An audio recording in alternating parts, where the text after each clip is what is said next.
कैसे हैं आप? एकदम शानदार। आज हम लोग के मिलने की वजह, ये टॉपिक कंसंट्रेशन ऑफ सॉल्यूशन, मतलब सॉल्यूशन का लेक्चर 2। इस लेक्चर में पढ़ने वाले हम लोग सॉल्यूशन के कंसंट्रेशन को हम और आप कैसे रिप्रेजेंट करेंगे। ठीक है, तो कंसंट्रेशन टर्म का मतलब चलिए होता है, जैसे आपको दिया गया, मान लो जैसे दो कंटेनर आपके पास मान लो ऐसे हैं। एक कंटेनर है, एक यहाँ दिया गया कंटेनर, सपोज ऐसे दिया गया है। ठीक है, यहाँ पर है सपोज 100 ml वाटर दिया गया है, और इसमें आपने डिजॉल्व किया है सपोज 10 ग्राम ऑफ शुगर। ठीक है, इतना शुगर डिजॉल्व कर दिया। इसमें पहले से 100 ml वाटर है, और इसमें आपने डिजॉल्व किया सपोज 20 ग्राम ऑफ शुगर। ठीक है, ऐसे डिजॉल्व कर दिया गया है। तो अब देखिए, यहाँ जाहिर सी बात, अगर ऐसा लिखा हुआ है, यहाँ पे दोनों के सॉल्वेंट सेम है, सॉल्वेंट दोनों का सेम है, सॉल्यूट दोनों के अलग है, एक में 10 एंड दूसरे में 20। जाहिर सी बात है, आप याद करो घर पे जब बनाते हो आप शरबत, शरबत में अगर आपने पानी दोनों बराबर है और एक में शुगर 10 है एक में 20 है, तो आप व्यवहारिक रूप से क्या सोचोगे? टेस्ट वाइज अधिक मीठा कौन होगा? ये वाला। इसकी स्वीटनेस कम होगी, मीठापन कम होगा।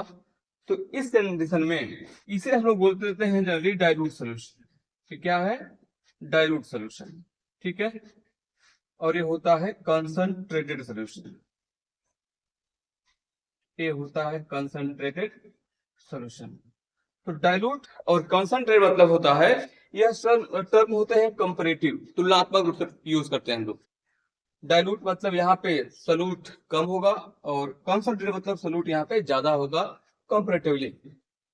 लेकिन डाइल्यूट और कंसंट्रेट कह देने से एग्जैक्टली समझ नहीं आता, न्यूमेरिकल इसका रिव्यू कर सकते हो। तो इसको हम लोग मैथमेटिकली कितने तरह से रिप्रेजेंट कर सकते हैं, इसको यहाँ डिस्कस करना है। मतलब सॉल्यूट के अमाउंट को ही रिप्रेजेंट करना होता है सोल्यूशन में या सॉल्वेंट के रिस्पेक्ट में। इसे हम लोग नाम देते हैं कंसंट्रेशन ऑफ सोल्यूशन। तो याद करो, जैसे आप डिस्टेंस को रिप्रेजेंट करते हो, दूरी को रिप्रेजेंट करने के लिए आप सेंटीमीटर, मीटर, किलोमीटर, एंगस्ट्रॉम, ढेर सारे टर्म्स यूज करते हो नहीं? दूरी को रिप्रेजेंट करने का डिस्टेंस, डिस्टेंस के लिए है ना। तब डिस्टेंस के लिए टर्म यूज करते हो, तो वैसे ही हम सोल्यूशन के कंसंट्रेशन को रिप्रेजेंट करने के लिए यूज करेंगे हम लोग ऐसे टर्म। अलग अलग टर्म होते हैं। ठीक है, तो इससे बेटे अच्छी दो चीजें होती हैं। इसमें एक सवाल पूछता है कि कौन कौन से जो कंसंट्रेशन टर्म यूज किए जा रहे हैं, कौन कौन से कंसंट्रेशन टर्म टेम्परेचर डिपेंडेंट होते हैं, और कौन कौन से कंसंट्रेशन टर्म टेम्परेचर पे डिपेंड नहीं करते हैं। मतलब कौन डिपेंड करते हैं, कौन डिपेंड नहीं करते टेम्परेचर पे। ठीक, तो एक बात मेरा यहाँ से याद रखना, डायरेक्ट समझ लो कि जो वॉल्यूम जो होता है टेम्परेचर के डायरेक्टली प्रोपोर्शनल होता है कांस्टेंट प्रेशर पर। ऐसा कहना है चार्ल्स का। चार्ल्स ला याद होगा आप लोगों को। तो वॉल्यूम डायरेक्टली रिलेटेड होता है टेम्परेचर से। तो जिस कंसंट्रेशन टर्म में वॉल्यूम होगा मेंशन, वॉल्यूम दिया गया होगा, समझ लेना वो टेम्परेचर पे डिपेंड करेगा। और जिस यूनिट में, जिस कंसंट्रेशन टर्म में वॉल्यूम नहीं दिया जाएगा, समझ जाना कि वो टेम्परेचर पे डिपेंड नहीं करेगा। ठीक है, तो वॉल्यूम डिपेंडेंट या वॉल्यूम कंटेनिंग यूनिट सब पे सब टेम्परेचर डिपेंडेंट होंगे। क्या बोला हमने? बोलो। ये बात आप याद रखिएगा। क्या? Volume containing, volume containing concentration term, concentration term क्या होंगे? यार टेम्परेचर डिपेंडेंट होंगे, ये होंगे टेम्परेचर डिपेंडेंट। ये बात आपको याद रखनी है, इसको नोट कर लीजिए। ठीक है, यह मेन बात यही रहेगी। तो डिस्कस करते टाइम जिस जिस यूनिट में ये वॉल्यूम टर्म मेंशन होगा, दिया जाएगा, समझ जाना कि वो टेम्परेचर पे डिपेंड करेगा। अगर उसमें वॉल्यूम नहीं दिया गया है, समझ जाना कि वो टेम्परेचर पे डिपेंड नहीं करेगा। आसान है। ठीक है, तो अब हम लोग जो है, आइए एक एक करके कंसंट्रेशन टर्म को डिस्कस करते हैं। ठीक, याद, और जब भी कहीं पूछे आपसे, जैसे अक्सर पूछता है आपसे मोलैलिटी के बारे में, आप सुना अगर आपने, तो मोलैलिटी में क्या होता है, मोल पर केजी होता है, इसमें वॉल्यूम नहीं होता, तो टेम्परेचर इंडिपेंडेंट होता है, मतलब वॉल्यूम है नहीं, मोल पर केजी मोलैलिटी में, अगर आपने पढ़ा हो तो। ऐसे मोल फ्रैक्शन में होता है, ठीक है। बट जब बात कोई ऐसी यूनिट की करी जाए जिसमें दिया जाए, जैसे मोल पर लीटर होता है, अगर मोल पर लीटर, मोलैरिटी बोलते हैं इसको, तो यह टेम्परेचर पे डिपेंड करता है, क्योंकि इसमें वॉल्यूम दिया गया है। आगे हम एक एक करके दिखाते हैं आपको, वहां बोल भी दिया करेंगे कौन डिपेंड करेगा कौन डिपेंड नहीं करेगा। फिलहाल याद रखना, जिसमें वॉल्यूम होगा वही टेम्परेचर पे डिपेंड करेगा, ठीक है। तो आइए एक एक करके स्टार्ट करते हैं। जो इसमें फर्स्ट यूनिट हम लोग यूज करने वाले हैं वो है इसमें परसेंटेज कंसंट्रेशन, परसेंटेज कंसंट्रेशन, ठीक है, ऐसे लिखा रहेगा, या हो सकता है ये तो ऐसे लिखा रहे, परसेंटेज कंसंट्रेशन ऐसे लिखा हो सकता है, ठीक है। तो आइए हम लोग इसको प्रतिशत सांद्रता बोलते हैं हिंदी में, आइए हम लोग इसको डिस्कस करते हैं। परसेंटेज कंसंट्रेशन का मतलब क्या है, परसेंटेज निकालना तो आपको आता ही होगा,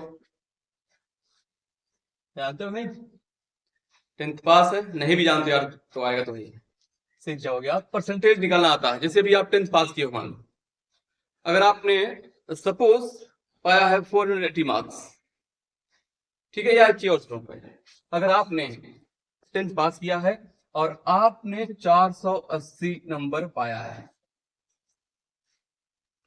ठीक है, तो आपसे पूछ दिया जाए कि आप कितना परसेंट पाए हो, आपके मार्क्स कितने आए हैं, आपने मार्क्स गेन किया है बेटा 480 10th में, ठीक है, हाई स्कूल में।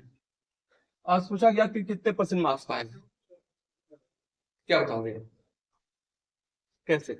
तो आप समझ जाते पहले कि हाई स्कूल जो आपने एग्जाम दिया है, टोटल मार्क्स जो था कितना था, वो 600 था, 600 में आपने गेट किया कितना पाए, कितना 480, 600 का था तो आप 480 पाते हैं, तो अगर वो एक का अगर आता टोटल मार्क्स 1 होता तो क्या पाते आप, 480 अपॉन 600 करते हैं आप, टोटल से डिवाइड करते हो ना, जितना पाए हो कुल से डिवाइड कर देते हैं। अगर ये कहता कि 100 है टोटल, क्या करते हैं आप, 480 अपॉन 600 करते नहीं करते, 100 से मल्टीप्लाई कर देते हैं, 600 टोटल है मार्क्स, उसमें आपने पाया कितना 480, अगर एक का होता तो आप 480 अपॉन 600 कर देते, एक पर 100 पे करते तो ऐसे करते आप, कट जाता 6 into 3 48 है 80%, नहीं आपने 80% मार्क्स गेन किया है। तो 80% मतलब क्या है कि आपने 100 में 80 पाया है, परसेंट का मतलब 100 में कितना है, परसेंटेज का मतलब होता है 100 में कितना है, ठीक है। 100 ये हो क्या है, ये हो गया कुल मार्क्स, उसमें आपका हिस्सा कितना है 80, इसी बोलते हैं परसेंटेज। 100 में कुल कितना, यह अगर हो गया सोल्यूशन, सोल्यूशन का टोटल होता है ना, कुल होता है, और ये सलूट, तो सलूट 100 पार्ट सोल्यूशन में सलूट कितना है उसी को आप नाम देते हैं उसका परसेंटेज, ठीक है। परसेंटेज की मीनिंग इस तकलीफ होती है, अपने पहले भी किया है, पढ़ा भी है कि नहीं। अब हम लोग यहीं पे कंसंट्रेशन के टर्म में इसको पढ़ने वाले हैं, ठीक। अब यहाँ पे ये तो कंफर्म हो गया कि 100 होगा सोल्यूशन और सलूट होगा वहां पे 80। अब यूनिट के अकॉर्डिंग उसको हम लोग 3 तरह से रिप्रेजेंट करते हैं, यानी बच्चे जो परसेंटेज कंसंट्रेशन है इसे 3 तरह से रिप्रेजेंट किया गया है। इसमें जो फर्स्ट होता है ऐसे लिखना, परसेंटेज कंसंट्रेशन, ठीक है, W/W, एक ऐसे लिखा जाता है, परसेंटेज कंसंट्रेशन W/W। क्या बच्चे इसी को लिखा जाता है कैसे, बोलो, हाँ, by wait, by wait percentage concentration, by wait percentage concentration, ऐसे लिख सकते हो आप, W/W वाला हो सकता है। इसमें दूसरा है second part percentage concentration W by V, ये कैसे लिखा जा सकता है, या इसे बोल सकते हो आप weight by volume, by volume percentage concentration, ऐसे लिखा हो सकता है। दो गए। थर्ड नंबर C हो सकता है यहां पर percentage concentration V by V, क्या है V बाई V लिखा है, समझिए V बाई V लिखा है, मतलब वॉल्यूम बाई वॉल्यूम, या इसको कैसे लिख सकते हो आप, volume by volume percentage concentration, ऐसे लिखा हो सकता है। तो परसेंटेज जो है तीन तरह से रिप्रेजेंट करता है, एग्जाम में तीन तरह से पूछता है, आए तीनों की अलग अलग मीनिंग समझते हैं, समझ तो आए 100% आपको समझ आएगा, बिल्कुल परेशान नहीं होना है। परसेंटेज का मतलब 100 में कितना है, ये तो मीनिंग इसकी है। अब देखिए पहले समझ कहानी, इसकी स्टोरी क्या है, इसे समझते हैं एक नए एग्जाम्पल। जैसे दिया गया आपको suppose 6% urea W by W आपको दिया गया है। अब सबसे पहले आपको समझना है इसकी मीनिंग, उसके बाद आते हैं इसके बाद प्रैक्टिकल फॉर्म पे। तो यहाँ पे हमें लगता है कि W बाई W का मतलब आप समझ रहे होंगे, देखिए W बाई W लिखा है, percentage concentration W by W। W मतलब है दो चीज तो है, सॉल्यूट है और सोल्यूशन। परसेंटेज कंसंट्रेशन में सॉल्यूट और सोल्यूशन दो चीज रहेंगे, तो पहले वाला सॉल्यूट बाद वाला सोल्यूशन। तो W का मतलब यहाँ पे वेट है, वजन, भार मतलब मास। तो यहाँ पे सॉल्यूट भी वेट के फॉर्म में है और सोल्यूशन भी वेट के फॉर्म में है। दूसरी जो यूनिट है percentage concentration W by V, इसमें सॉल्यूट वेट के फॉर्म में है और सोल्यूशन वॉल्यूम के फॉर्म में है, ठीक है। और तीसरा जो है परसेंटेज कंसंट्रेशन में V बाई V का मतलब है कि सॉल्यूट वॉल्यूम के फॉर्म में है और सोल्यूशन भी वॉल्यूम के फॉर्म में है, ठीक। अगर यहाँ पे 6% यूरिया दिया गया है, इसका अर्थ आपको यहाँ से दो चीजें डायरेक्ट मिल जाएंगी। एक तो मिल जाएगा सॉल्यूट, कितना है, पहला वाला सॉल्यूट 6 ग्राम हो गया, 6 ग्राम हो गया सॉल्यूट। और दूसरा है परसेंटेज, इसका मतलब 100 होता है, ये हो गया सोल्यूशन, ये हो गया सोल्यूशन, ये हो जाएगा 100 ग्राम। यहां से एक चीज आपको मिल जाएगी, यानी इसमें से आपको सॉल्यूट और सॉल्यूशन दोनों मिल गया है, ठीक है। यानी आप इसको ऐसे लिख सकते हो 6 ग्राम ऑफ यूरिया, यूरिया का मतलब है सॉल्यूट से है, 6 gram of solute present in 100 gram of solution, 100 gram of solution. यहां से इतना नॉलेज आपको मिलती है, ठीक है। अब यहां से आप अगर ये समझ गए कि यहाँ पे 6 ग्राम यूरिया है और 100 ग्राम यहाँ पे सोल्यूशन है, ठीक। तो यहां से आपको एक चीज मिल सकता था, क्या, mass of solvent, mass of solvent. तो आप जानते हो सोल्यूशन में दो चीजें होती हैं, सॉल्यूट प्लस सॉल्वेंट। जब इसमें 100 में सॉल्यूट भी है सॉल्वेंट भी है, सॉल्यूट 6 है, तो सॉल्वेंट निकालना हो तो सॉल्यूशन माइनस सॉल्यूट कर दीजिएगा, यानी कि मास ऑफ सॉल्यूशन और मास ऑफ सॉल्यूट, ऐसा करने से आ जाएगा आपको क्या, 94 ग्राम, ये हो जाएगा आपका सॉल्वेंट। इतना चीजें आप ऐसे कर सकते हो, ठीक है। ऐसे ही बेटे अगर जैसे दिया गया 6%, ऐसे अगर आपको दिया होता 4% sodium hydroxide W by W aqueous solution, अब आपसे पूछ दिया जाए इसका मतलब क्या है, इसकी मीनिंग। जब आप किसी का मतलब समझोगे तभी तो आप उसको रियल में एक्सप्लेन कर पाओगे।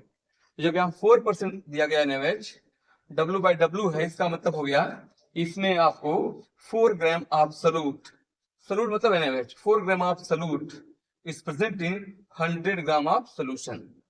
इसका मतलब यहाँ पर सॉल्यूट हो गया 4 ग्राम और सोल्यूशन हो गया 100 ग्राम, ठीक है, इस तरह से हम लोग पहचानते हैं। और आपसे पूछता है सॉल्वेंट, दोनों की यूनिट सेम है, आप सब्स्टिट्यूट कर देंगे डायरेक्ट सोल्यूशन से सॉल्यूट को, तो आ जाएगा 96 ग्राम। ये तरीका पहचानने का। अब इसका मैथमेटिकल फॉर्म क्या हो सकता है? इसका मैथमेटिकल फॉर्म होगा जैसे दिया गया हो, परसेंटेज कॉन्सेंट्रेशन W/W दिया गया है, आपको लिखना पड़ जाए तो पहले क्या है, ऊपर से हाँ लिखोगे आप mass of solute, mass of solute divide कर देना आप मास of solution, mass of solution, इसको आप 100 से कर देंगे मल्टीप्लाई। ये है इसका बेसिक फार्मूला, ऐसे पहचानते हैं। ठीक है, तो ये इसका मैथमेटिकल फॉर्म है, आपको ये याद रखना। अब आते हैं सेकंड वाले पे। इसमें दिया है परसेंटेज कंसंट्रेशन W/V दिया गया है। परसेंटेज 100 में कितना पहचाना होता है, W/V का मतलब बताया कि वेट बाई वॉल्यूम है, वेट बाई वॉल्यूम, वेट है और ये वॉल्यूम है, यानी पहले वाला सॉल्यूट, सॉल्यूट वेट के फॉर्म में है और सॉल्यूशन वॉल्यूम के फॉर्म में। पहचान लोगे? समझो पहले इसकी एक्सरसाइज को। अगर यहाँ दिया गया बेटा, ऐसे दिया होता, मान लो क्या सपोज दिया होता आपको, कोई भी एग्जाम्पल है इसके लिए, है ना, दिया गया सपोज आपको 10% ग्लूकोज, ठीक है, W/V, W/V दिया होता सोल्यूशन, ठीक है। अब पहले तो हमको और आपको इसका मतलब समझना है, यहां से आपको क्या क्या चीजें मिल रही हैं, ठीक है। तो यहां से देखिए दो चीजें तो आप डायरेक्ट मिल जाएंगी। पहले तो मिल जाएगा आपको सॉल्यूट और दूसरा मिल जाएगा आपको सॉल्यूशन। दो चीजें आपको यहां से डायरेक्ट मिल जा रही है, सॉल्यूट और सॉल्यूशन। यानी पहले वाला होता है सॉल्यूट, बाद वाला होता है सॉल्यूशन। यानी यहां पर हो गया 10 ग्राम सॉल्यूट और percentage of 100 ml, 100 ml solution हो जाएगा। यहाँ पे देखिए W/V दिया गया, W का मतलब वेट और V का मतलब वॉल्यूम, सोल्यूशन यहाँ पे हो गया वॉल्यूम के फॉर्म में 100 ml। ये ध्यान देना आप, यही मीनिंग है एग्जैक्ट है। ये W/W था, सॉल्यूट भी वेट 6 ग्राम लिख दिया था हमने, और नीचे भी वेट तो ग्राम लिख दिया था। यहाँ पे वेट है ग्राम लिख दिया, वॉल्यूम है ml लिख दिया हमने। ठीक है, अब इसकी मीनिंग क्या हो जाएगी, इसकी मीनिंग हो जाएगी 10 ग्राम ऑफ सॉल्यूट, सॉल्यूट का मतलब है ग्लूकोज है, glucose is present in 100 ml of solution, 100 ml of solution, समझो यहाँ से। ये 10 ग्राम दिया गया सॉल्यूट, 10 ग्राम, फिर 10 W है, फिर V है, 100 V 100 ml हो गया, दोनों का मतलब यही है। तो अब बेटे अगर आपसे यहाँ पूछ दिया जाए mass of solvent, mass of solvent अगर आपसे पूछ दिया जाता है ऐसे, यहाँ पे सॉल्वेंट का मास आप डायरेक्ट नहीं निकाल सकते, रीजन 1 ml है और 1 ग्राम है। सब्सट्रैक्ट करने के लिए दोनों की यूनिट सेम होनी चाहिए, यहाँ पे दोनों की यूनिट अलग, तो डायरेक्ट यहाँ से सब्सट्रैक्ट नहीं कर सकते, घटा नहीं सकते हैं, मतलब यहाँ से डायरेक्ट आप सॉल्वेंट का मास नहीं निकाल सकते हैं। ठीक है, तो अब यहाँ क्या करते हैं हम लोग, तो अब जब यहाँ पे डायरेक्ट नहीं निकाल सकते तो पहले हम लोग सॉल्यूट अगर कभी निकालना पड़ जाता है तो सोल्यूशन के वॉल्यूम को उसके मास में कन्वर्ट करेंगे, सोल्यूशन जो वॉल्यूम दिया गया है इसे कन्वर्ट करेंगे मास में। और आप जानते ही हो मास की वैल्यू होता क्या है, वॉल्यूम इनटू डेंसिटी। तो वॉल्यूम दिया गया है 100 ml, डेंसिटी आपको दी जाएगी, इसको मल्टीप्लाई करके हम लोग मास निकालेंगे, तब सब्सट्रैक्ट कर सकते हैं, डायरेक्ट नहीं। ऐसी कंडीशन अगर आएगी तो आप और आपने सॉल्वेंट का मास पूछना होगा तो वहां पे आपको सोल्यूशन की डेंसिटी जरूर देगा, तो वॉल्यूम में आप डेंसिटी से मल्टीप्लाई करेंगे उसका मास आ जाए, और जब मास आ जाएगा सोल्यूशन का दोनों यूनिट सेम, तभी आप सब्सट्रैक्ट करोगे, नहीं घटा सकते हो, यहाँ डायरेक्ट आप नहीं कर सकते, समझे कि नहीं। ठीक है, तो यहाँ पे इसका मैथमेटिकल फॉर्म क्या बनेगा, मैथमेटिकल फॉर्म बनेगा इसका परसेंटेज कॉन्सेंट्रेशन W/V अगर आपसे पूछ दिया गया है इक्वल हो जाएगा, देखिए यहाँ पे क्या, mass of solute, mass of solute, ठीक है, डिवाइड कर देना। यहाँ पे v है volume of solution, volume of solution, ठीक। और परसेंटेज है तो 100 से मल्टीप्लाई करना पड़ेगा, 100 से करते हैं मल्टीप्लाई। ये हो गया इसका बेसिक मैथमेटिकल फॉर्म। इसको इसी पे हम लोग कन्वर्ट करते हैं एक दूसरे को ऐसे आसानी भी। अभी हम आपको इस पे न्यूमेरिकल करके दिखाते हैं, कोई डाउट तो नहीं। 6% यूरिया था, W/W था, तो सॉल्यूट 6 ग्राम, सोल्यूशन 100 ग्राम, दोनों वेट के फॉर्म में आ गए। याद रखना बेटा, यहाँ पे परसेंटेज में वेट हमेशा ग्राम में लोगे, वॉल्यूम हमेशा ml में लोगे, ये चीज याद रखिएगा। ऐसे बेटा यहाँ पे देखिए, इसमें दिया होता है सपोज 5% दिया गया आपको अगर एथिल अल्कोहल, ठीक है, V/V देता है, V/V ऐसे दिया जाता। तो अब यहाँ पर इसका मतलब समझना होता है क्या इसकी मीनिंग एग्जैक्टली है। तो यहाँ पे लिखा ही गया, देखो परसेंटेज है 5 है 5 और 100 यानी परसेंटेज हो गया। और V/V है मतलब सॉल्यूट भी वेट के वॉल्यूम के फॉर्म में है और सोल्यूशन भी वॉल्यूम के फॉर्म में है। क्लियर है इसे? यहाँ से आप दो चीज को यहाँ से निकाल लोगे डायरेक्ट, क्या करें, एक तो निकाल सकते हो आप सॉल्यूट, ठीक है, दूसरा हो जाएगा आपका सोल्यूशन, कितना सॉल्यूट हो जाएगा 5 ml, एथिल अल्कोहल हो गया, और परसेंटेज का 100 ये हो जाएगा ml। यूनिट याद रखना, दोनों ml के फॉर्म में है। V/V सॉल्यूट भी वॉल्यूम के रूप में है और सोल्यूशन भी वॉल्यूम के रूप में है। मतलब बोला आपसे परसेंटेज में वॉल्यूम ml में लोगे आप, मास या वेट है तो आप ग्राम में लोगे इन फॉर्मूले से, ठीक। तो अब इसका मैथमेटिकल फॉर्म अगर आपसे पूछता है या एग्जांपल क्या इसकी कैसे लिखोगे आप, लिखोगे आप 5 ml ऑफ सॉल्यूट, सॉल्यूट मतलब यहाँ पे एथिल अल्कोहल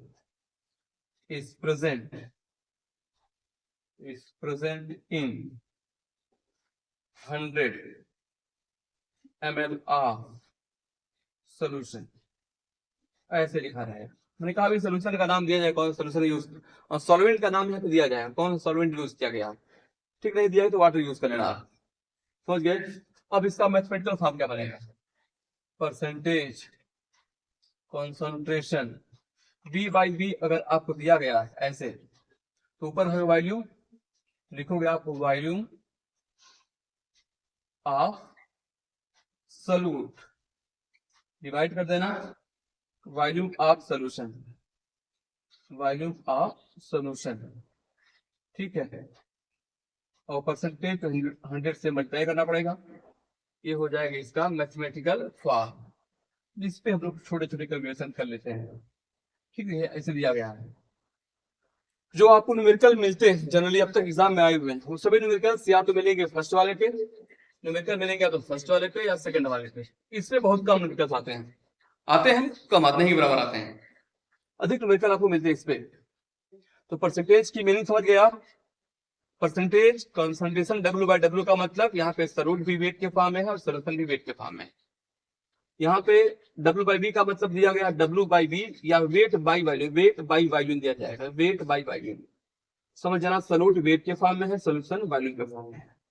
V/V दिया गया है, इसका मतलब सॉल्यूट वॉल्यूम के फॉर्म में और सोल्यूशन भी वॉल्यूम के फॉर्म में, ऐसे, ठीक। अब हम लोगों को तीनों के मैथमेटिकल फॉर्म है, mass absolute, mass of solution, देख रहे हैं W/W है, W/V है तो mass absolute, volume of solution, V/V है तो volume absolute, volume of solution. आसान समझना, परसेंटेज दिया गया है 10% तो सॉल्यूट 10 और सॉल्यूशन 100। यूनिट कहां से डिसाइड करोगे आप, W है तो ग्राम और V है तो ml, ठीक। परसेंटेज समझ जाओगे अब। तो आइए हम लोग इस पे, और यहाँ ये बात और, मास निकालना हो तो वॉल्यूम इंटू डेंसिटी होता है, पढ़े ही होंगे, और नहीं तो आप याद VDO देख रहे हो, VDO V और D साथ साथ होते हैं, मल्टीप्लाई कर VDO VD, तो VD मास हो जाएगा, है ना। खैर आइए हम लोग थोड़ा सा इस पे तो छोटे छोटे न्यूमेरिकल्स करते हैं ताकि अप्रोच डेवलप हो जाए, है ना, कैसे इसको एक दूसरे में इंटर कन्वर्ट करना है। आइए हम दिखाते करके आप छोटे छोटे सवाल कुछ, ठीक। समझ तो आना तय है, बिल्कुल परेशान नहीं होना आपको। देखिए ऐसे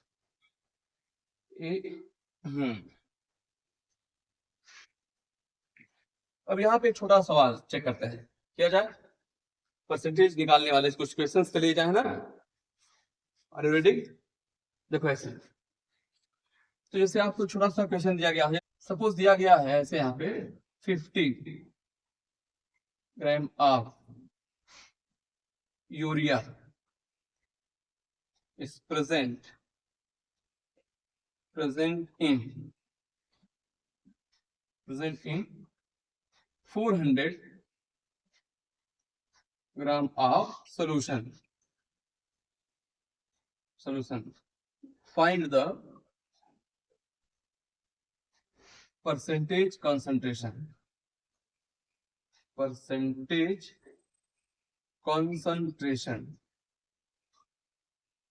W by W, ऐसे क्वेश्चंस आपसे पूछता है।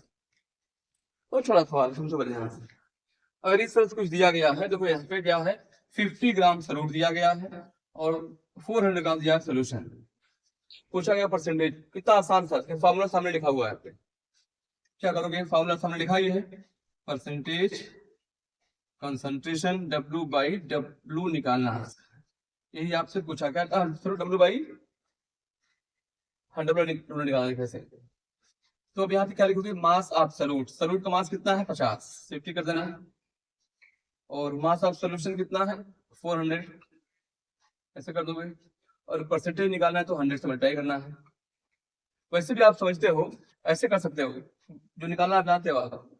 400 सोल्यूशन, 400 ग्राम सोल्यूशन है ना, 400 ग्राम सोल्यूशन कंटेन्स 50 ग्राम, कितना है 50 ग्राम ऑफ सॉल्यूट, ठीक है।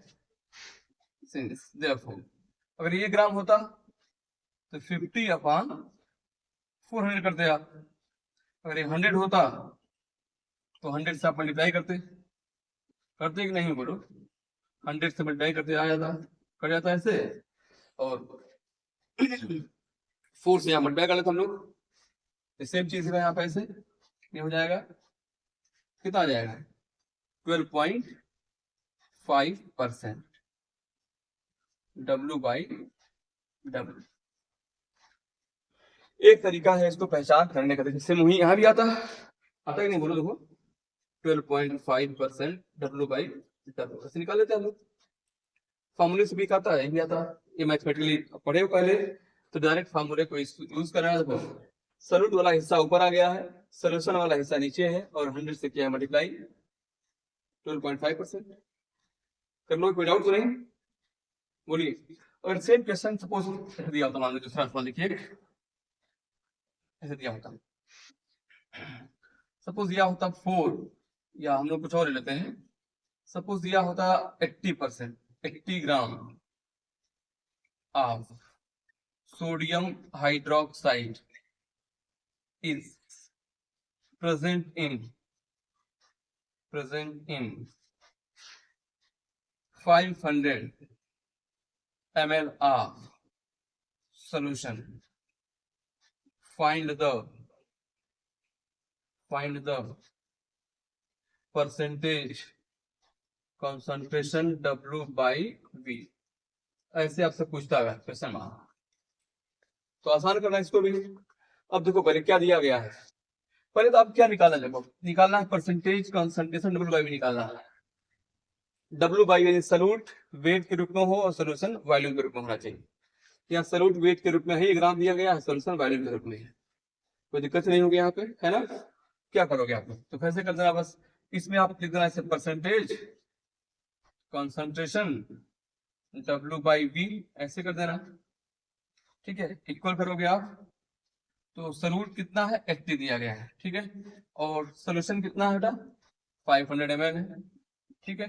100 से मल्टीप्लाई कर देना, 0 0 कट गया, 5 1 5, 3 बचेगा, तो 16% आ गया W बाई V। ये है तरीका इसे सॉल्व करने का, कितना आसान, देखिए कोई डाउट रहा, नोट कर लीजिए। बहुत बेसिक से बताते हैं, बहुत बेसिक से, अगर सब चीजें आप सीख लोगे तो आगे इन तक कन्वर्ट करना आपके लिए बहुत ज्यादा आसान हो जाएगा, ठीक है। छोटा सा और देख लीजिए, अगर बेटा ऐसे रहता है, 80 ग्राम क्या स्टोर चेंज करते हैं, ठीक है। सपोज दिया 50 gram of which is present in 5 litre of solution, 5 litre of solution. अब यहाँ पूछता आपसे percentage concentration W by V, तो यहाँ पूछ रहा है आपसे, देखिए समझिए ध्यान से। यहाँ 5 लीटर दिया गया है, 5 लीटर, W बाई V निकालना है, थोड़ा चेंज किया 50 gram of NaOH is present in 5 litre of solution, find the percentage concentration W by V निकालना है। तो हमने आपसे कहा कि जो तीनों यूनिट हैं परसेंटेज की, उसमें वेट अगर दिया है, मास दिया गया है, तो वेट और मास को लेकर कंफ्यूज ना करना फिजिक्स की तरह। फिजिक्स नहीं पढ़ रहे हो, केमिस्ट्री पढ़ रहे हो, ठीक है। इसमें वेट मास दोनों सेम रहते हैं, ठीक है। लैब की बात हो रही है यहाँ पे, वहां पे फिजिक्स वाले लॉजिक की यूज नहीं करोगे, चाहे मास पूछे चाहे आपसे पूछे क्या, हाँ वेट, आप दोनों को सेम यूज करेंगे। पहले यहाँ पे आपसे पूछा है percentage concentration W by V, क्या करोगे यहाँ पे आप, तो W मास एब्सोल्यूट कितना है 50, डिवाइड कर देना, 5 लीटर है, 5 लीटर है, ml में करना है। 1 लीटर में 1000 ml होता है ना, 1000 ml, तो आप 5 लीटर में 5000 ऐसे कर दोगे आप। फिर परसेंटेज तो 100 से मल्टीप्लाई कर दोगे, 2 जीरो से चले जाएंगे, 50 और 50 यानी कि ये हो गया 1% W बाई V। विदाउट, इसका अर्थ यह हो गया कि 1 ग्राम NaOH प्रेजेंट है 100 ml सोल्यूशन में। ये इसकी स्टोरी है, समझ आ रहा होगा ना। हाँ एक और देखिए बेटा, अगर ऐसे पूछता है और चेंज करते, देखिए समझो बहुत ही बेसिक से हम आपको बताने की कोशिश कर रहे हैं, बहुत छोटे सवाल है नहीं, नोट कर लिया होगा। देखो ऐसे एक और आपके सामने दिखाते हैं, दिया होता लिखा था 6% urea W by W, find the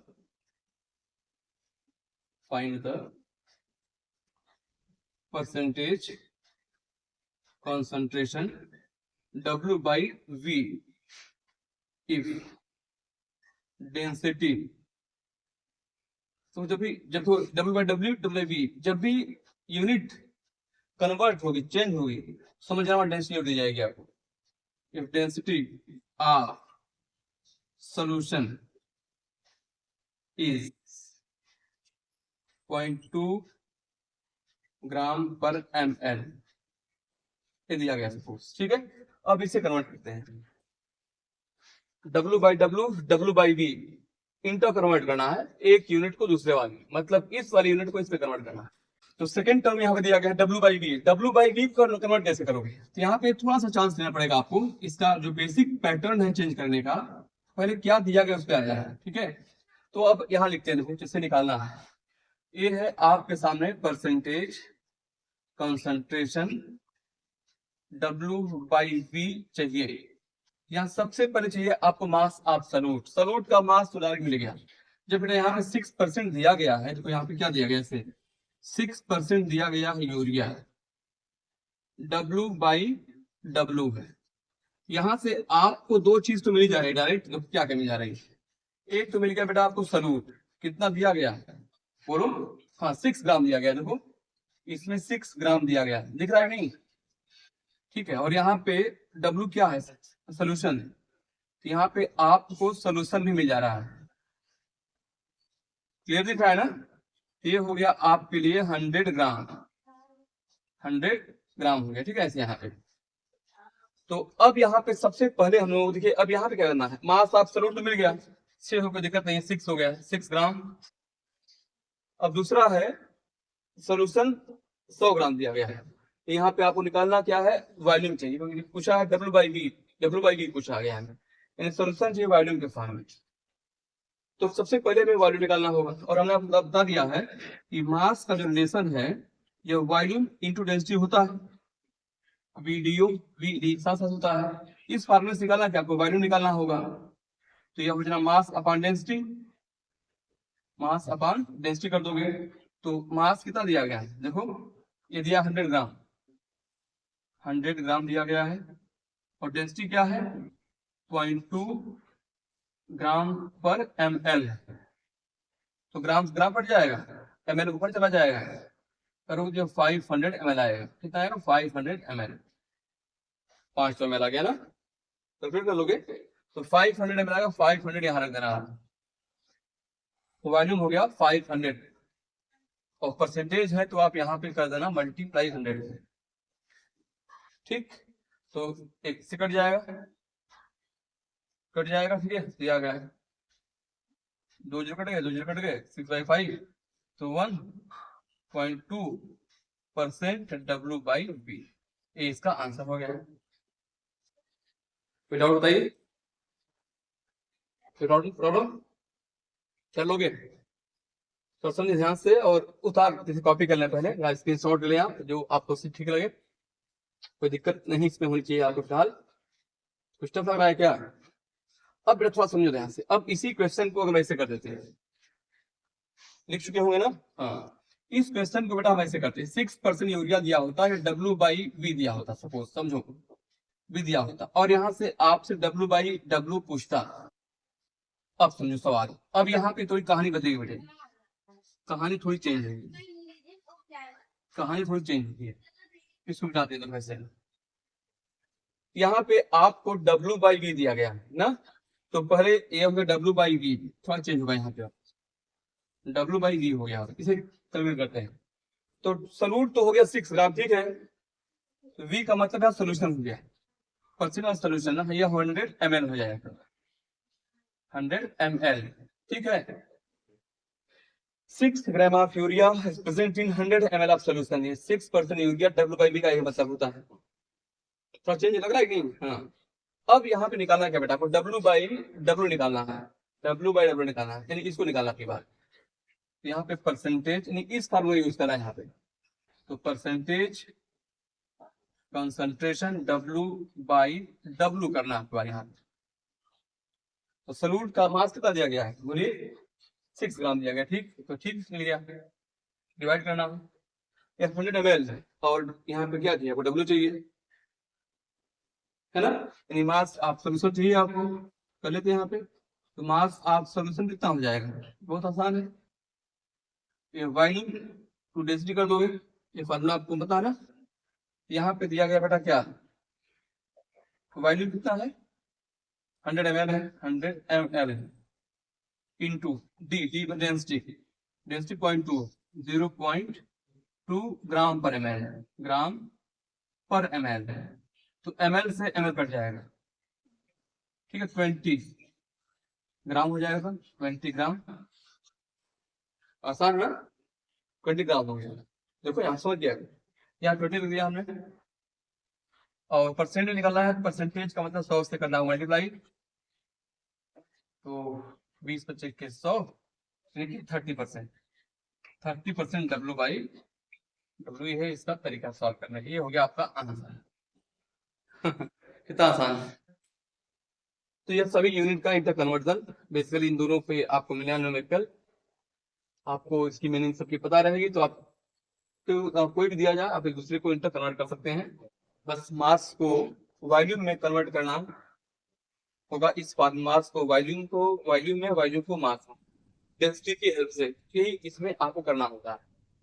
I think इसमें कोई डाउट आपको नहीं होना चाहिए, कोई डाउट है इसमें? तो इसमें जाते हैं, अब शुरू करते हैं, ठीक है। तो इसके बाद हम लोग पढ़ते हैं, अब नेक्स्ट वन है मोल फ्रैक्शन, ठीक, मोल फ्रैक्शन,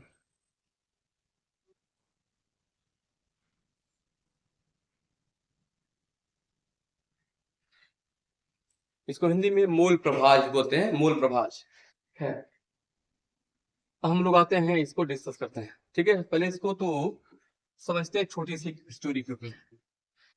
कोई भी दिया गया है सपोज कंटेनर बेटे यहाँ पे, तो दो चांस होगा, देखिए ऐसे, तो यहाँ दिया गया है, इसमें सपोज ए और बी नामक दो कंपोनेंट है, एक होगा सॉल्यूट, दूसरा होगा सॉल्वेंट, या पहला सॉल्वेंट दूसरा सॉल्यूट, एक कहानी इसकी होगी ना।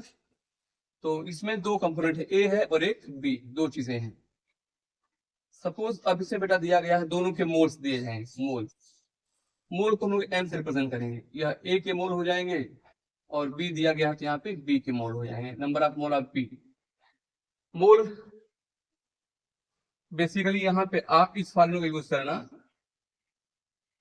मास जो कि ग्राम में दिया जाएगा, डिवाइड कर देना इसको आप मॉलिक्यूलर मास। ठीक है, हम दिखाते हैं क्वेश्चन में, आप समझ जाओगे, पहले से नहीं पढ़े हो तो।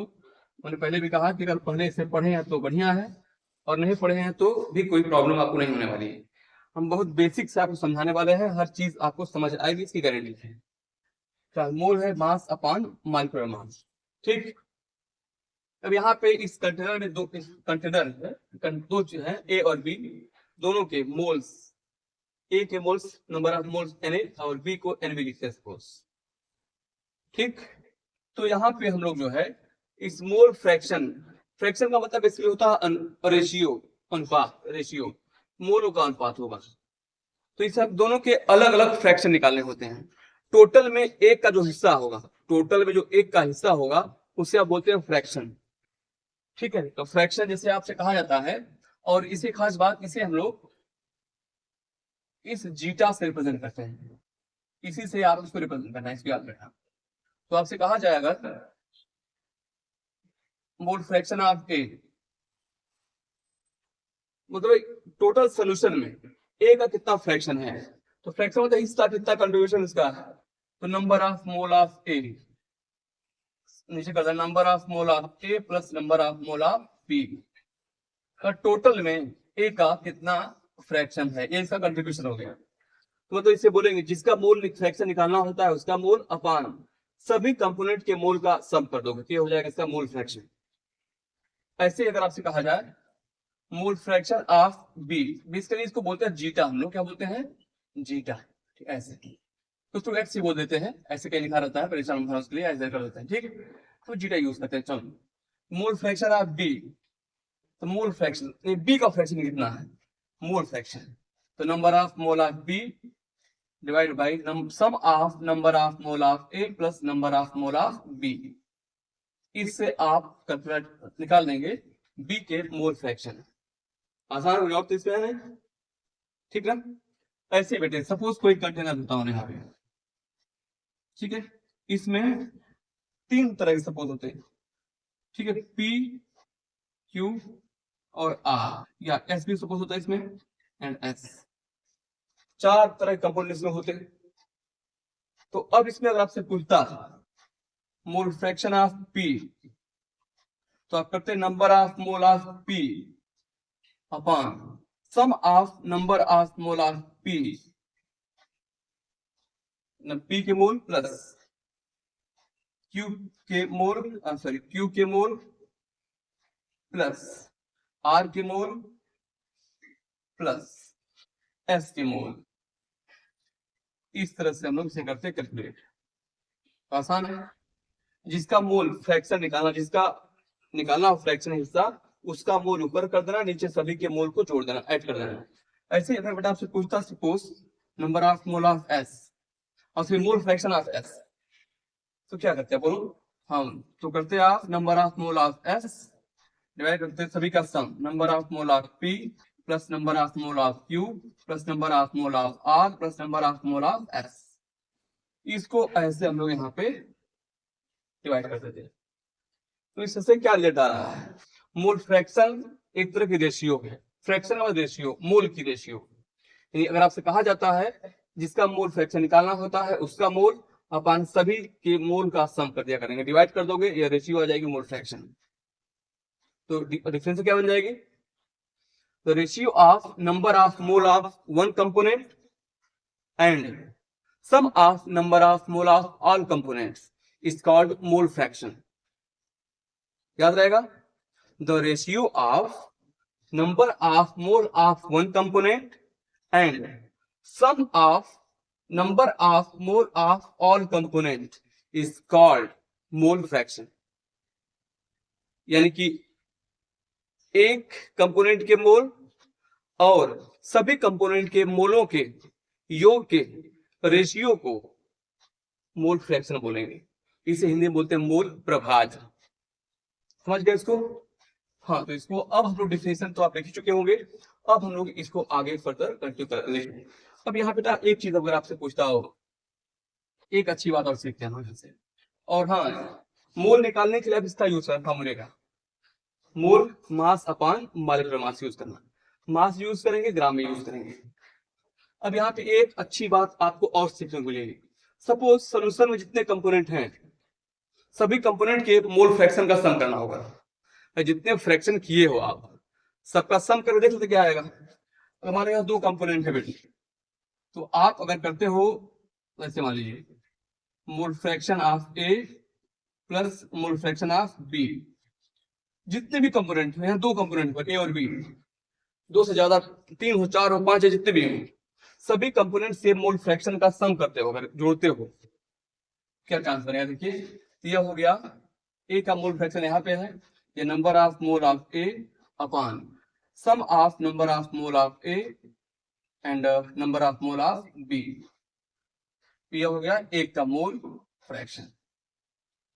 ऐसे ही बी का मोल फ्रैक्शन, तो number of mole of B divide कर दोगे, फिर दोनों डिवाइड कर दोगे, sum of number of mole of A and number of mole of B. ऐसे ठीक। अब बेसिक मैथ्स आपको आती होगी, नीचे सेम सेम, तो क्या हो जाएगा, कर लोगे N A plus N B divide कर देना N A plus N B. ठीक है, तो ये क्या हो जाएगा, इक्वल हो जाएगा 1, आ गया 1। हम ये कहना चाहते हैं कि किसी सोल्यूशन में जितने कंपोनेंट होंगे, जितने भी कंपोनेंट होंगे, सभी कंपोनेंट्स के मोल फ्रैक्शन का जब सम करोगे तो वैल्यू ऑलवेज 1 आएगी। छोटी सी बात है, बड़ी अच्छी बात है, इसको याद रखना। क्योंकि जब एक कंपोनेंट का मोल फ्रैक्शन याद होगा, दूसरा निकालने से अच्छा है कि डायरेक्ट एक से इसको सब माइनस कर देना, आ जा करेगा, क्योंकि दोनों का सम 1 होने वाला है। यहाँ पे n है बेटा मोल, नंबर ऑफ मोल्स, ठीक है। तो यहाँ पे मोल फ्रैक्शन की डेफिनेशन आपने याद कर लिया। मोल फ्रैक्शन मतलब किसी एक कंपोनेंट के मोल तथा सभी कंपोनेंट के मोल के रेशियो को आप नाम देते हैं मोल फ्रैक्शन। एक खास बताओ, तो ऊपर भी मोल है, नीचे मोल है, मोल से मोल कट जाएगा, मतलब इसकी कोई यूनिट नहीं होगी। मोल फ्रैक्शन क्या होता है, यूनिटलेस, भी याद रखना। ये टर्म क्या होता है बेटा, यूनिटलेस, इसकी कोई यूनिट नहीं होती, यह यूनिटलेस है। ठीक है। दूसरी चीज इसमें एक खास बात क्या है कि जितने कंपोनेंट सभी के मोल फ्रैक्शन का सम ऑलवेज क्या होने वाला है, 1। छोटी सी बात है, कोई दिक्कत नहीं होने वाली आपको। ठीक है। अब हम लोग और हाँ एक बात और, क्या इसमें कहीं वॉल्यूम टर्म यूज किया गया है, क्या इसमें वॉल्यूम टर्म यूज किया गया है, नहीं। तो वॉल्यूम टर्म यूज नहीं किया गया है, इसका मतलब इस यूनिट पर मोल फ्रैक्शन पे टेम्परेचर का इफेक्ट नहीं पड़ने वाला। हमने आपसे कहा था कि टेम्परेचर का इफेक्ट उसी पर पड़ेगा इसमें वॉल्यूम होगा। इस रिलेशन के हिसाब से टेम्परेचर का इफेक्ट उसी पे पड़ने वाला है, वॉल्यूम। इसमें कहीं वॉल्यूम है क्या, नहीं। वॉल्यूम जो नहीं है तो इस पर टेम्परेचर का इफेक्ट नहीं पड़ने वाला है।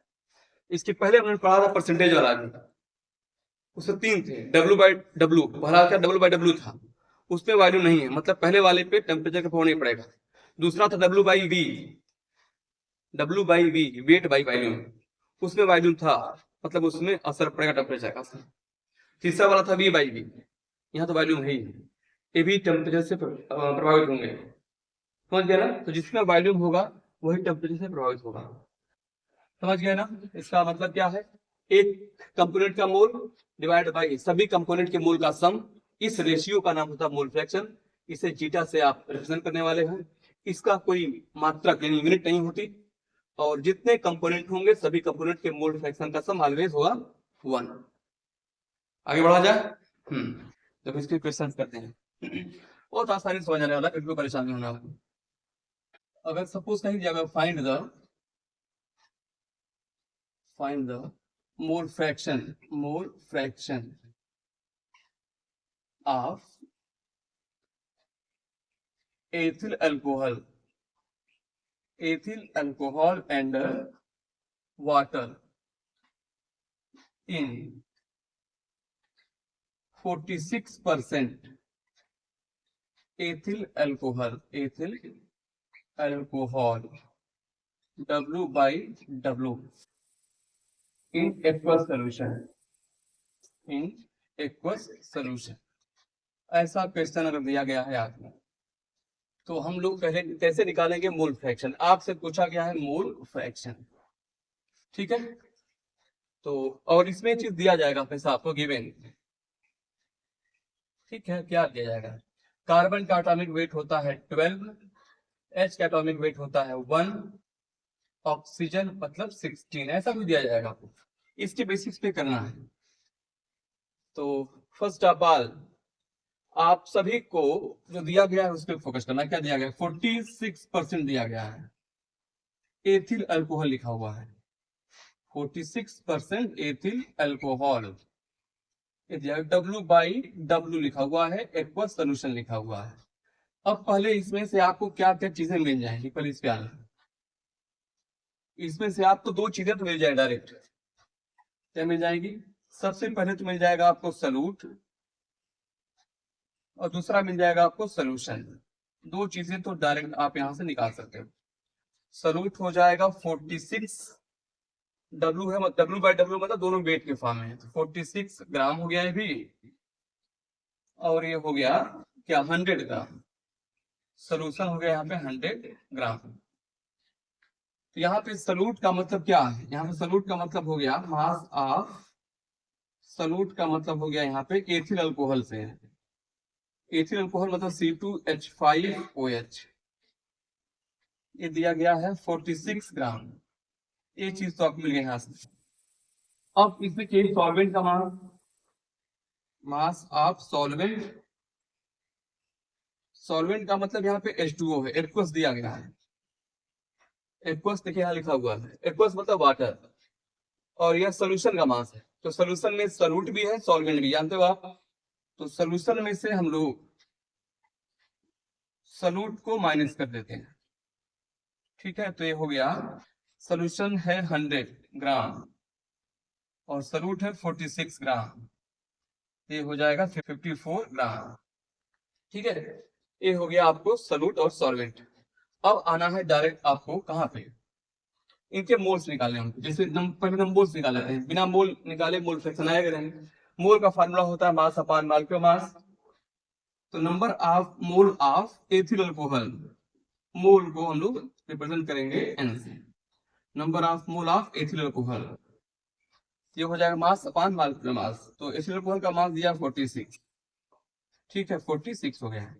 इसका मॉलिक्यूलर मास हो जाएगा एथिल अल्कोहल का, है ना, ये है C2H5OH, ये दिया गया है। तो आप कर दोगे यहाँ कैसे, 12 इंटू 2, 1 इंटू 5, ठीक है। 12 एक कार्बन का तो 24 हो गया, एक H का 1 तो 5 हो गया, प्लस ये 16 है ना, और फिर H1 तो ऐड कर दोगे आप 24 प्लस 5 प्लस 17, ठीक है, 5 और 9 6 हो जाएगा, एंड 2 3 4 46 हो गया, ठीक। तो 46 से आप डिवाइड कर देंगे इसमें, इसका मोल आ गया 1। एंड ऐसे ही आप लिखेंगे नंबर ऑफ मोल ऑफ, मोल को एन से रिप्रेजेंट करते हैं, number of mole of water, ये हो जाएगा मास ऑफ वाटर 54, डिवाइड कर देना H2O, H2O का मतलब यहाँ पे H2O, तो यहाँ पे 1 इंटू 2 प्लस 16, ये हो जाएगा 18, 18 डिवाइड कर देना, तो 18 3 जा 54, 3 आ जाएगा, 1 मोल और 3 मोल आ गया, ठीक। तो अब हम लोग क्या करेंगे, इसकी हेल्प से दोनों निकालेंगे मोल फ्रैक्शन।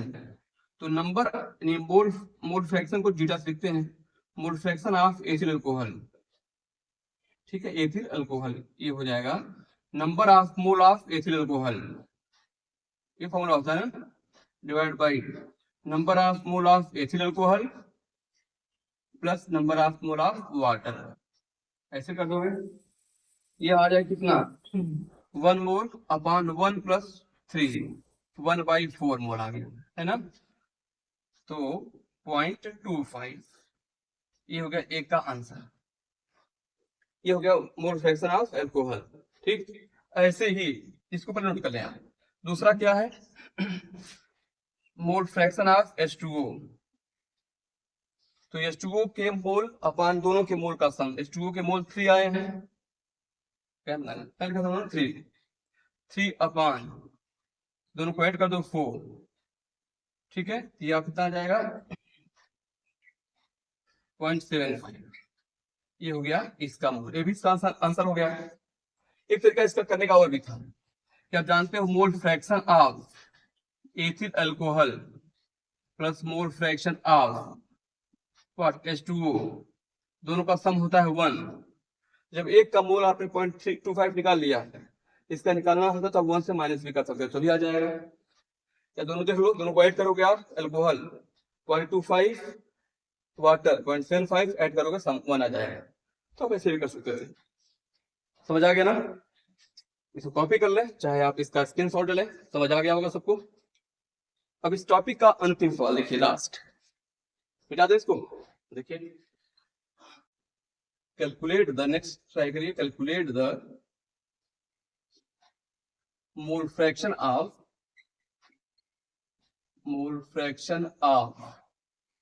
बेंजीन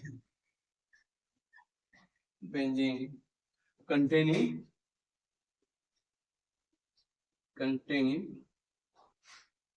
30% benzene,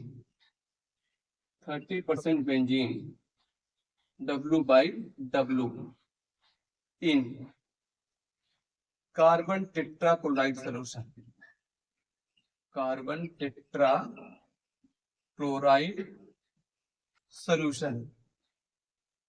ठीक है, आसान सवाल, ट्राई करें सब लोग।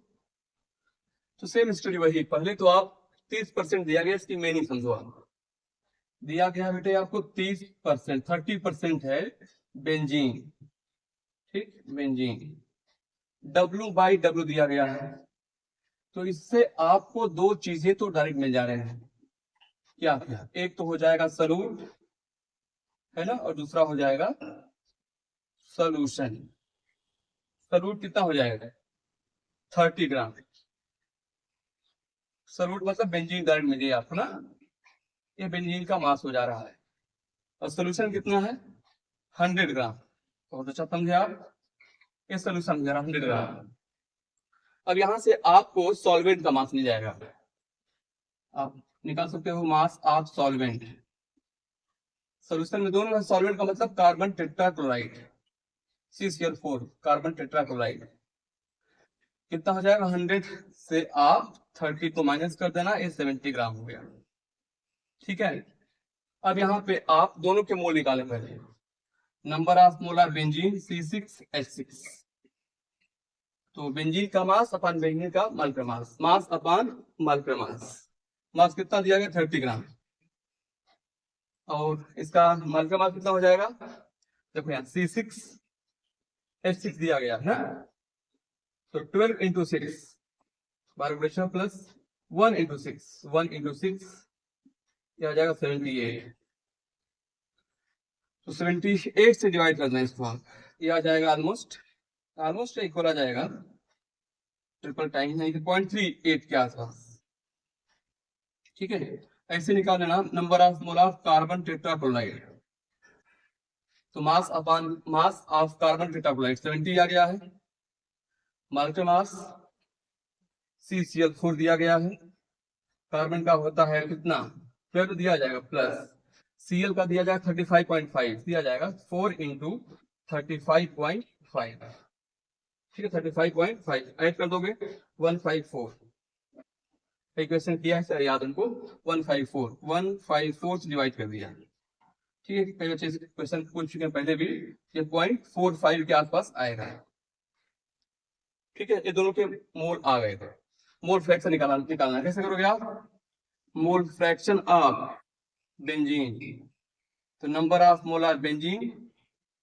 कितना आ गया 0.38, डिवाइड सम कर देना 0.38 प्लस 0.45,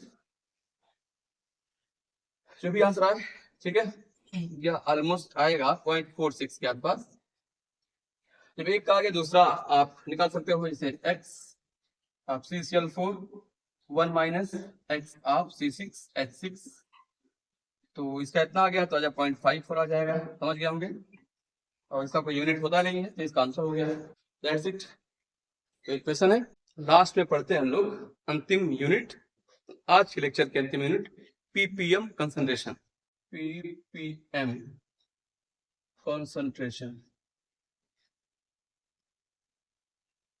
ठीक है। इसको पूरा नाम कह सकते हो आप, पार्ट्स पर मिलियन, ये है इसका फुल फॉर्म, ppm, ठीक है। बहुत आसान है, बहुत ज्यादा इसको टफ बिल्कुल नहीं है। मिलियन का मतलब जानते होंगे आप लोग, मिलियन का मतलब होता है 10 के पावर 6, 6, ये मिलियन का मतलब होता है। जस्ट लाइक परसेंटेज कंसंट्रेशन, बस परसेंटेज में आप 100 यूज करते हो और मिलियन में आप 10 के पावर 6 यूज करोगे, इतना ही डिफरेंस है ना। तो यहाँ पे क्या, जैसे परसेंटेज में 100 में कितना था और पार्ट्स पर मिलियन में 10 पावर 6 में सलोट कितना है, उसी को बोलते हैं पार्ट्स पर मिलियन। चेंज कर सकते हो, जैसे परसेंटेज में था ना, वैसे यहाँ पर भी परसेंटेज में आप वहां पे क्या किए थे, जैसे वहां पे W/W था, यहाँ पे W/W रहेगा, ठीक है। W/V भी होता है एंड V/V भी होता है, ज्यादा यूज बेसिकली यही है। और यह सबसे कम जो है, सबसे छोटा कसते यूनिट है, सबसे छोटी यूनिट कसते हैं। पोल्यूशन वगैरह को रिप्रेजेंट करने के लिए हम लोग इसका यूज करते हैं, पोल्यूशन वगैरह को रिप्रेजेंट करने के लिए, ठीक है ना। 3 तरह से, जैसे हम अगर वेट बाई वेट को लेते हैं, वेट ppm कंसंट्रेशन, ठीक है। अगर वेट बाई वेट लेते हैं वहां पे, यहाँ पे ये हो जाएगा mass absolute, mass absolute divide कर देना mass of solution, mass of solution into 10 to the power 6, बस इतना ही करना होता। परसेंटेज था तो आप यहाँ पे क्या कर दिए, 100 कर दिए थे, और जब मिलियन होगा तो आप यहाँ पे 10/6 कर देना, बस इतना ही है इसमें। और सेम वैसे ही, इसमें अगर W/V होगा तो यहाँ पे वॉल्यूम ऑफ सॉल्यूशन कर देना, और V/U होगा तो volume of solute upon volume of solution into this, ठीक है। ऐसे करते हैं हम लोग बेसिकली। यह मतलब 10 की पावर 6, यानी कह सकते हो कि 1 मिलियन सोल्यूशन में सल्यूट के हिस्से को, सल्यूट की कंट्रीब्यूशन को आप बोलते हैं ppm कंसंट्रेशन। जैसे अगर इसकी बात करें हम, 10 के पावर 6 ग्राम सोल्यूशन में सल्यूट के मास को आप नाम देंगे ppm कंसंट्रेशन बाई वेट, ठीक है। और इसमें रहेगा, बस क्या कर दोगे, मास आप सल्यूट कर दोगे, वॉल्यूम आप सोल्यूशन कर दोगे, यहाँ 10/6 कर दोगे, इसी कर दोगे, सेम ही रहेगा, ठीक है। न्यूमेरिकल वगैरह परसेंटेज की तरह कर लें हम लोग, ठीक है ना, आसान है। बताना डाउट हो तो दोबारा अलग से एक लेक्चर बना देंगे, बट परसेंटेज इधर यूज करना कोई टफ इसमें बिल्कुल नहीं, ठीक है। इस लेक्चर में इतना ही, थैंक यू देखने के लिए इतनी देर तक। अब आप खूब जम के पढ़े, खूब आगे बढ़े, ठीक है। मिलते हैं फिर हम लोग इसके कंसंट्रेशन टर्म के सेकंड लेक्चर में, उस पर पढ़ेंगे हम लोग जो रिमेनिंग पार्ट है इसके, ठीक है।